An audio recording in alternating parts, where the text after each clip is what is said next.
Qué bendición, qué riqueza poder alabar a Dios. No desperdicies esta bendición, hermano, que Dios tiene para ti. Aquellos que creyeron, recibieron. Aquellos que tocaron, se le abrió. Y aquel que buscó, encontró. Eso es bíblico, hermano. Esto es bíblico. Esto es cuestión de actitud de mi corazón para con Dios. Una vez una persona me dijo: pastor, ¿por qué él se gloría y siente y por qué yo no? Le dije una razón. Es que él dispone su corazón. Cree que va a encontrar a Dios. Y dice la palabra: sin fe es imposible agradar a Dios. Es imposible, hermano. Y tú fuiste libre hoy, si tú creíste. Tú fuiste libre si tú estuviste atento y dispuesto a activar tu creer. Pero ¿qué sigue, hermano? ¿Qué sigue? Sabemos que la vida espiritual estamos en un conflicto espiritual, en una lucha espiritual. No de Dios contra el mundo. No. La lucha espiritual somos tú y yo, unidos como familia de la fe, contra Satanás, que se levanta a robar, a matar y a destruir.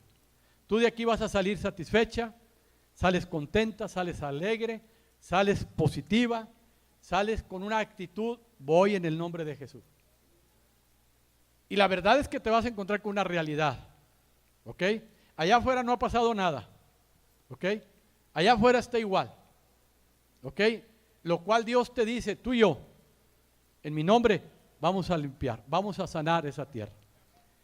Eso, hermano, es la causa por la cual Dios te escogió. Esa es la causa por la cual dice el Señor, dice: todos aquellos que siguen mi causa, tomen su cruz y síganme. ¿Cuál es la causa de Cristo? La causa de Cristo, ahí en Juan dice la palabra que Jesús dice: yo he venido para hacer la voluntad del Padre. ¿Ok? A eso vino Cristo. Cristo descendió y Él dice: yo vine aquí a hacer la voluntad de mi Padre. Y si tú lees la palabra de Dios, te vas a encontrar con deseo y con voluntad del Padre. Y una voluntad de Dios es que todo hombre venga al conocimiento de su verdad y sea salvo. Esa es la causa por la cual Dios te escogió a ti y me aceptó a mí, para proclamar la grandeza de tu nombre, para proclamar las virtudes de aquel que nos llamó de las tinieblas a la luz admirable. Pero como tenemos conceptos equivocados, traemos la psicología de este mundo y hemos oído de un Dios bueno, de un Dios que me va a dar, de un Dios que me va a solucionar, de un Dios que me va a proveer. Venimos con esas expectativas delante de Dios y muchos nos desanimamos. ¿Alguna vez escuchaste que te dijeron: ven a Cristo y Él va a arreglar tus problemas? Una mentira, hermano, es una falacia eso. ¿Ok? Si tú vienes con esa actitud: Él va a arreglar mis problemas. No los va a arreglar. Tú los vas a sanar en su nombre, con su palabra. Y esos problemas van a huir. Pero cuando traemos una expectativa incorrecta de lo cual es la causa por lo cual Dios me habló, tendemos a desanimarnos, tendemos a buscar doctrinas que endulcen mis oídos, ¿verdad? Para decir: bueno, yo soy cristiano, ¿verdad? Lo típico aquí en México: no tomo, no bailo y no fumo, ya soy santo, ¿verdad? Esa es una doctrina que se han infiltrado en el pueblo de Dios. En una ocasión, voy a hacer un paréntesis, un pastor fue a Rusia a predicar, a una parte muy fría de Rusia. Dice que él estaba predicando y de repente voltea y ve y sigue predicando y otro. Entonces para la predicación y va con el pastor y dice: oye, pastor, ¿están tomando? Sí. ¿Pero están tomando? Sí, tú predica. La cultura aquí en México de la tomada es otra muy diferente a la de allá. Y si tú llegas con la cultura de México a predicar allá, te van a decir: no, hombre, sácate. No, hermano, esto no es de cultura, esto es de palabra de Dios. Y creemos que porque dejamos o nos abstenemos de hacer cosas que a Dios le va a agradar y Dios me va a bendecir, y llegamos y vemos que las cosas siguen igual, que no pasa nada, que los problemas siguen. Y cuando eres una persona religiosa o legalista o emocional, haces esto: adoptas el problema, ¿verdad? Lo traes a tu casa y dices: bueno, es una prueba de Dios, Dios va a orar, ¿verdad? Y si quieres aventarle un cliché religioso, Dios tiene su tiempo. No, el tiempo es hoy, hermano. Porque si mañana viene Dios y tú estás esperando que dentro de un mes sea el tiempo de tus hijos, yo no sé a dónde van a ir tus hijos. El tiempo es hoy, hermano. Hoy es el tiempo de que tú y yo debemos de cambiar y volvernos a la causa que Dios ha decretado para ti y para mí. Y no es una causa fácil, hermano. Es difícil. Jesús dice, es difícil, pero también dice, es fácil mi yugo y mi carga es ligera. Cuando ya entiendes cuál es la causa a la que Dios te habló. Pero cuando tú sigues queriendo manipular a Dios, cuando tú persistes en que Dios entienda tus planes y te resuelva tu problema y te dé lo que yo quiero, porque así yo llamo bendición, estás en una causa muy equivocada, hermano. Tú ya eres bendecido por Dios. ¿Tienes salud? Es bendición. ¿Duermes en paz? Es bendición. ¿Tienes la capacidad de leer la Biblia y entenderla? Eso es bendición. ¿Tienes la capacidad de orar y cosas sucedan? Eso es bendición. Eso es bendición, hermano. Pero tenemos que entender que yo, Toño Ortiz, tengo que pasar ese proceso de morir. Y tengo que dejar de tener una actitud para con Dios, que es dejar de ofender a Dios. Tenemos que dejar, eso no lo puedes cuestionar ni lo puedes negociar, hermano. Yo tengo que tomar la decisión de dejar de ofender a Dios. Y si eso se llama arrepentimiento. Un varón que es digno de estudiar su vida, estudiar es ir más allá de leer la palabra. Estudiar es qué hizo este hombre, cómo vivió, qué consecuencias, sus malas decisiones a dónde lo llevaron. Es estudiar. Yo he estudiado la vida de David. Y este hombre tuvo varias etapas en su vida. Una gran bendición fue cuando fue escogido. Aún cuando fue escogido, él vivía una etapa como familia en la cual sus hermanos lo tenían en poco, en el cual su propio padre no lo consideraba como digno de un llamado de Dios. Y el testimonio está que cuando fue Samuel a la casa de Elí, el padre de David, el padre junta a sus otros hijos, pero a David no lo tiene en cuenta. Y cuando Samuel le dice, son todos.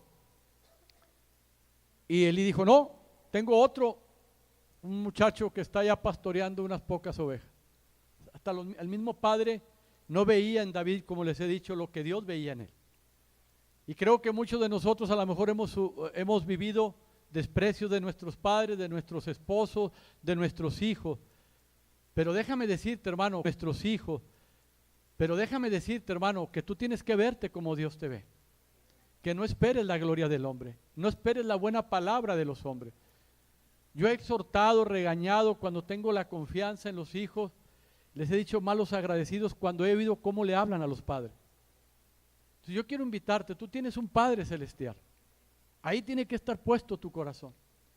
Y este hombre cuando fue elegido, desde que fue señalado por Dios, como tú y yo hemos sido elegidos, otros hemos sido aceptados, pero hemos recibido el perdón de Dios, como hoy.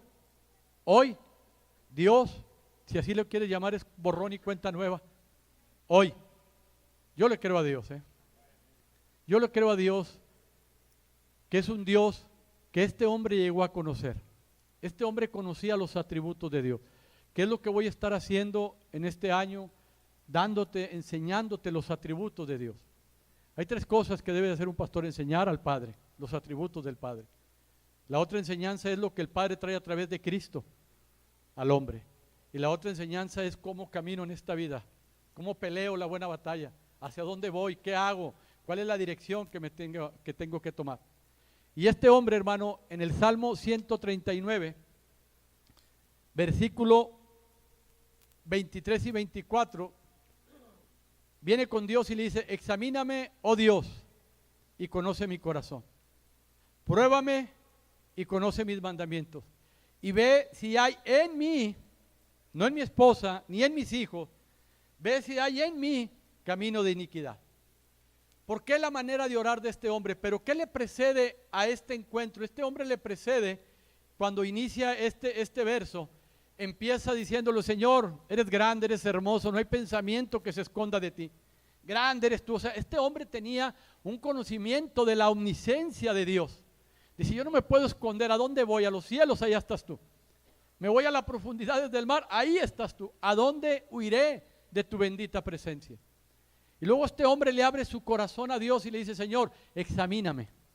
Este hombre había entendido que el propósito de Dios era generacional. Este hombre había abrazado su reino. Ese hombre había abrazado lo que Dios le había dado en el momento. ¿Se acuerdan de Abraham? Cuando Dios le dice a Abraham, entrégame a tu hijo, a tu único hijo, no me digas nada. Y lo sé que lo amas mucho, entrégamelo. Ya lo encerró Dios. Bueno, a David tuvo un trato parecido, hermano.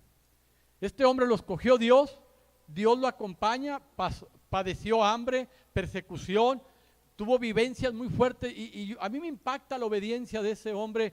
Cuando este hombre tuvo la oportunidad de matar a Saúl, lo tuvo enfrente de él, Saúl haciendo sus necesidades, Saúl persiguiendo a David, David huyendo de Saúl, y lo tuvo enfrente haciendo sus necesidades, y le dice un ayudante de David, ahí está, Dios puso a tu enemigo en tus manos.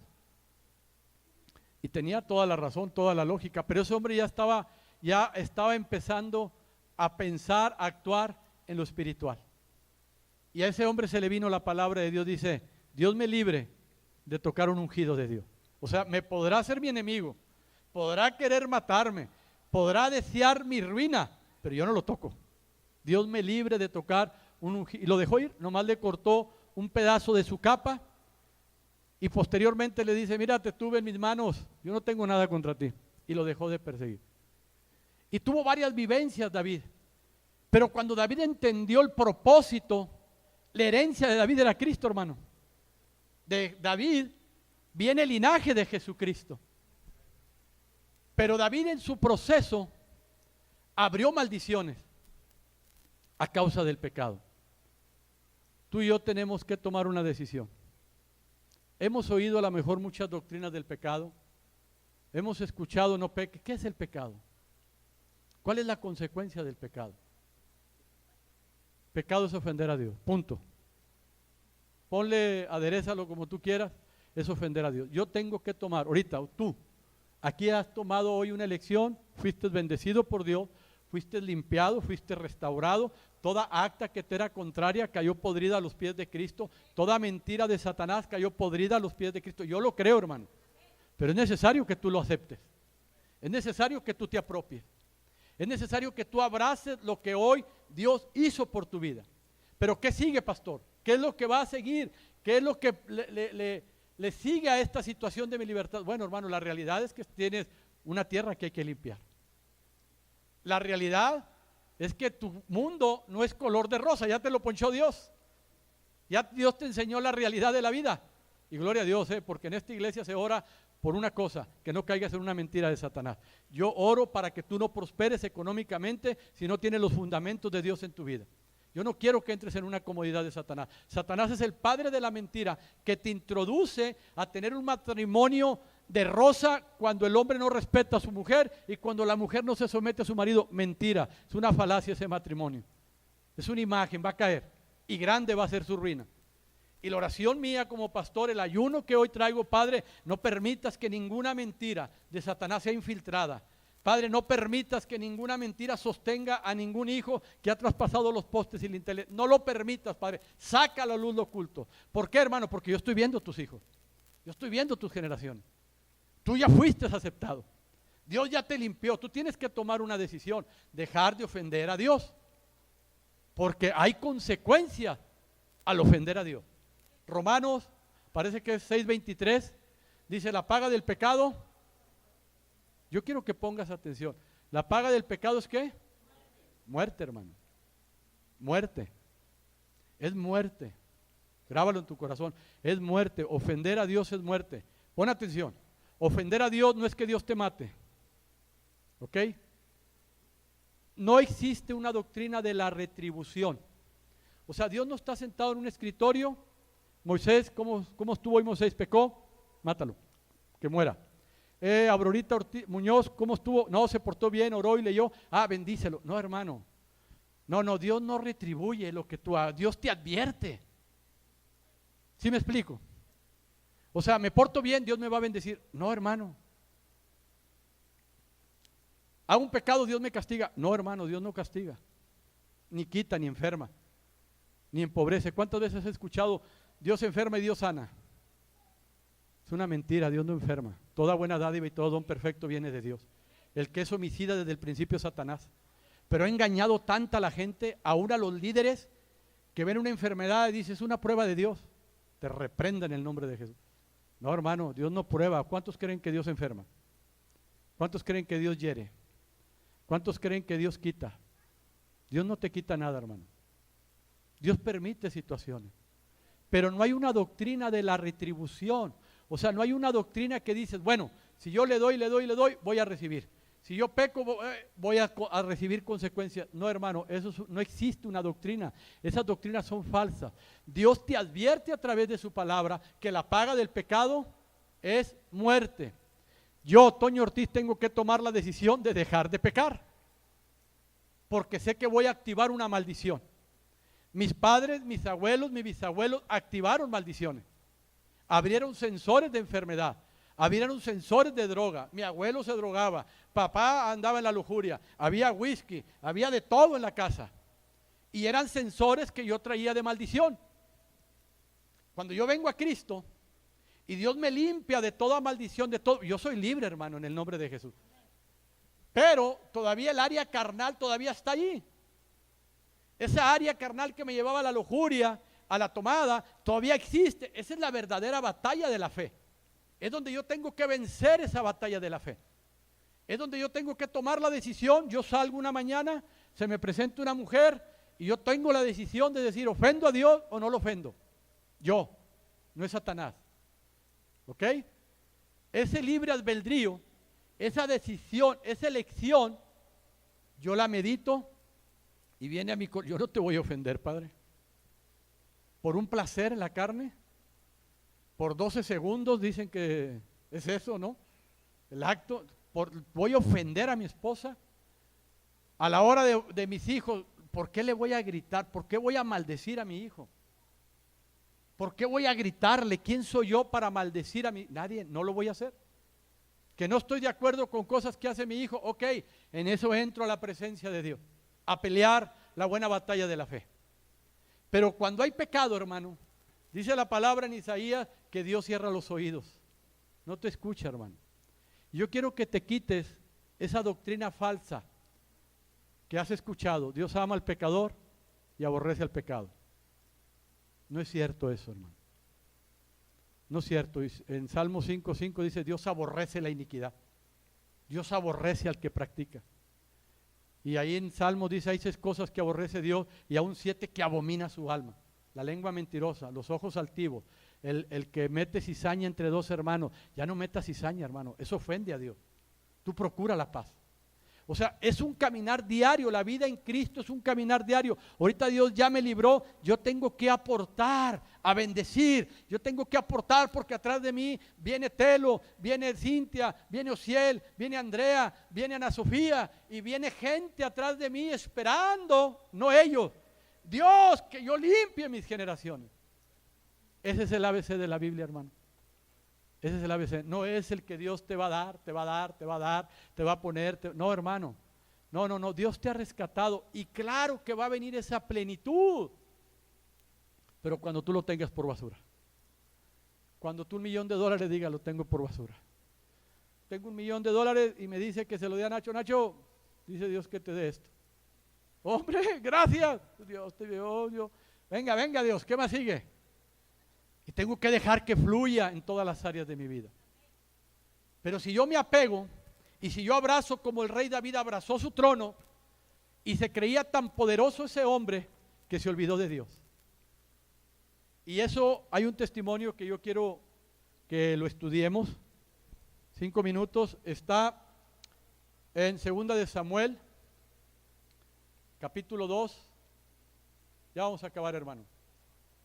Pero sí me es necesario que de aquí salgas con un temor a Dios y entender, conocer cómo puedo yo activar una maldición a mis generaciones y cómo puedo derramar bendición a mis generaciones. Yo venía acarreando maldiciones de mis padres, abuelos, bisabuelos, tatarabuelos, y esas maldiciones vienen Éxodo 25, 34, 7, Números 14 del 18 al 24, léelo en tu casa. Viene donde Dios dice, y una maldición por cuanto me aborrecieron, por cuanto tuvieron en poco mi palabra, una maldición alcanza a tus hijos, nietos y bisnietos. O sea, que se viene arrastrando un mal vivir. Una maldición es un mal vivir. Pero ¿por qué hay un mal vivir? Porque el bien vivir viene de Dios cuando yo obedezco su palabra. No cuando soy cristiano, ni cuando hago una oración de fe.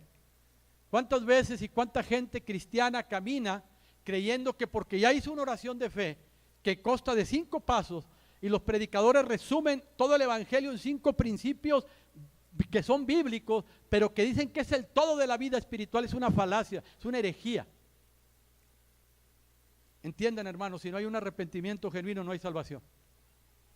No hay salvación. Ya hice mi oración de fe, ¿te arrepentiste? Ahora, un arrepentimiento genuino tiene evidencias de mi vida. ¿Cuál es una evidencia? Que lo que antes amaba, ahora lo aborrezco. Y lo que no sé, pero aquí me dice, lo voy a amar. Esa es una evidencia de un hombre creyente, no de un ungido, de un creyente. Yo soy un creyente, muy. Pues qué bueno, tiene que haber evidencias en mi vida. Yo les compartía la vez pasada un ejemplo. Haz de cuenta que yo tengo una cita con Julio a las 3 de la tarde y llego a las 4:30 de la tarde y le digo, Julio, discúlpame, Julio. Me saco la camisa, me mancho la cara ahí del color de la llanta. Julio, discúlpame, llegué a las 4:30. Me dice Julio, sí, no hay problema. No, mira, déjame platicarte. Lo que pasa es que venía ya para acá, venía puntual, se me ponchó la llanta, me puse a reparar la llanta y una de las tuercas se fue a medio de la calle, y cuando fui a recoger la tuerca vino un camión de 30 toneladas y me atropelló, Julio. Por eso llegué tarde. ¿Qué va a decir Julio? Ay, pastor, estás loco, eres mentiroso. Porque tiene que haber evidencia. Si un camión de 30 toneladas te pasó encima, tiene que haber una evidencia, no estarías aquí. ¿Estás de acuerdo? Cuando yo me digo cristiano, hermano, es un nombre sagrado que lo han diluido mucho. Es un nombre, una causa tan hermosa que es eterna. Y cuando yo me digo cristiano, es porque yo estoy a favor de una causa, que es la causa de Cristo. Y tiene que haber evidencia. No soy perfecto, hermano. Yo sigo caminando en la perfección. Pero una cosa sí dejé de hacer, dejé de practicar el pecado. Voy a pecar, claro, pero no voy a practicar el pecado. ¿Sí me explico? Y si yo peco, abogado tengo para con el Padre, a Jesucristo. Él intercede por mí y sale y apacigua la ira del Padre, y apacigua la ira y levántate, hijo, y me fortalece en la consecuencia. Pero si yo sigo practicando el pecado, el grito en la casa, el enojo, mi carácter, ser egocéntrico, ser soberbio, yo te pregunto, mujeres, ¿hace cuánto no le dices a tu esposo, gracias, amor? Ahora yo te pregunto, varón, ¿cuánto tiempo tienes de no sentar a tu esposa y decirle, oye, amor, ¿qué puedo hacer para que estés mejor? ¿Qué puedo hacer para aligerar tu vida? ¿Qué puedo hacer? Porque, ¿sabes qué, mujer? Quiero que seas feliz. ¿Le has dicho, varón? ¿Y lo has hecho? Hazlo. Esos son arrepentimientos genuinos en un matrimonio. Yo lo hice y ahí voy. Ahí la llevo. Porque me sacaron un pergamino así. Voy como en la quinta. Pero estoy caminando, me dice mi esposa, te pido un favor, sí, escúchame. Ok. Antes de hablar, medita, ok. Ya pensaste, sí, ahora, ponte a orar. Y lo que vas a decir viene de Dios, dímelo. ¿Sí es cierto? ¿Tiene razón o no? Ya la escuché, cállate, medita. En serio, hermano, tenemos que tener frutos dignos de arrepentimiento. Yo no puedo seguir siendo el mismo hombre carnal y quiero decirte que soy creyente. No es cierto, hermano. Ya no tengamos en poco la palabra de Dios. Vamos a continuar la próxima semana para darles esos 2 ejemplos. Uno es Elí, el profeta Elí, y otro es el rey David. De cómo activaron maldiciones, uno por andar en adulterio y el otro por no corregir y tener en poco la palabra de Dios hacia la familia. O sea, tenemos que ser radicales, hermano, en los caminos de Dios. Amén.